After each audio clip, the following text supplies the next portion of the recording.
Hello po, may bago na naman po akong natutunan sa pang-aking pagluluto. Eto, magluluto nga lang tayo ng kare-kare. Yan ang mga gulay na gagamitin ko. Uunahin natin yung mga gulay na yan hiwain. Kaya ayan na, start na tayo ha. Ayan na. Hiwa muna tayo ng talong at ang hindi ako marunong maghiwa. 2 piraso lang yan. Konti lang yan kasi konti lang naman kami kakain sa bahay. Aabutin pa to hanggang kinabukasan. Siyempre, ganun talaga ang mga Pilipino, mas unahin magtipid. Pag may ulam pa, ulam muna ulit. Yun mo lang ubusin. Sa dati ng sitaw. Yan ang sitaw. Konti lang din yan. Kasi tatlo lang kami kakain.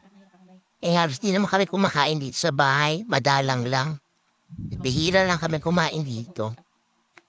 Yan. Tayo yan. Dito sa part na to, nalilito ako niyan eh. Tatanggalin ko yung dalawa. Di ko alam kung hihiwain ko ba yun o tatanggalin eh. Nangihinaya kasi ako sa mga gulay. Alam mo yun. O yan. Tapos na. Pagtapos niya, syempre. Susundin naman natin ating pechay. Yan, hiwain na natin ang pechay. Masarap yung pechay kaya dinamihan ko. 3 tali yan. Kasi mahilig kami sa pechay. Lalo na ako. Paborito ko ang pechay. O diba, ang galing-galing naman. Hugasan natin mamaya. Prepare tayo ng sibuyas. 2 sibuyas yan kasi gagamitin natin sa alamang. Alamang, oo. Hindi bagoong alamang. Lang kasi ako magluluto ng kare-kare. First time ko lang yata to. Yata, hindi ko pa sure. Sa dami, yan galing mo. Isa lang ganun, no? Yan. Mabilis ang tagtara na to kasi madali na tayo. Gutom na yung patabaing baboy ko sa gilid eh. Diba? Binibidyo na. Sabi niya, bilis-bilis ako daw luminaw kasi napakabagal ko.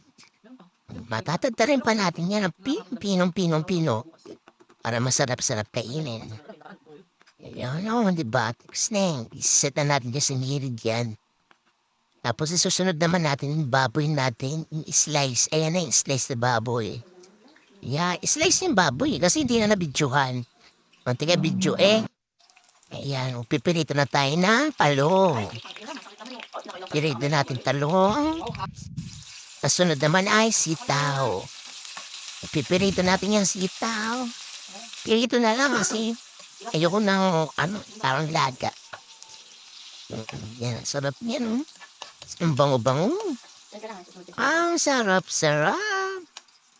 Yung baboy, niluto na natin yung nilaga na yun, di ba? Pipirito natin kulit yan. Kasi para na maganda-ganda, ang lalaki nung hiwa, ang tataba. Kaya hindi siya magiging crispy kasi yung tataba nung hiwa niya. Yan yung petchay. Paborito ko yan, lalo na pag hinugasan yung petchay na yan. Masarap talaga yan pag hinugasan. Dapat hinuhugasan ko. Pwede nga lang susundrokasan ko yan. Yan ang petchay. Gusto ko kinakain yan, lalo na pag bagong hugas. Tapos nag-iinit-init pa yan. Ang sarap-sarap. Di ba? Galing-galing maghugas. Ang pichay. Pagigisa tayo ng sibuyas bawang. Igisahin ko lang muna yung sibuyas bawang dyan. Para lang maamoy na sa, kare-kare sauce. Yan. Yan. Ay, hindi ko na pala na-video dito sa part na to. Yan, nagsusauce na. Tapos yung sunod, di ko na rin na-video yan. Tapos na eh. Kasi hindi ko alam eh. Gutom na yung katabi ko eh. Kesa mag-video-video daw ako. Bilisan ko ito pagluluto. O diba? Ayan na. Sarap-sarap. Kuya Well. Ang sarap-sarap Kuya Well. Gusto ko ito kainin. Yan ang paborito ko. Tapos lagyan mo pa ng alamang. Ayan na. Hindi ko na nabedyohan yung alamang na yan. Ang sarap-sarap Kuya Well. Bakit naman ganyan ang ulam namin for today?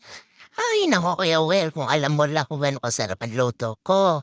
Baka makalimutan mo kung sino asawa mo ngayon, Kuya Well. Sige na, bye-bye na.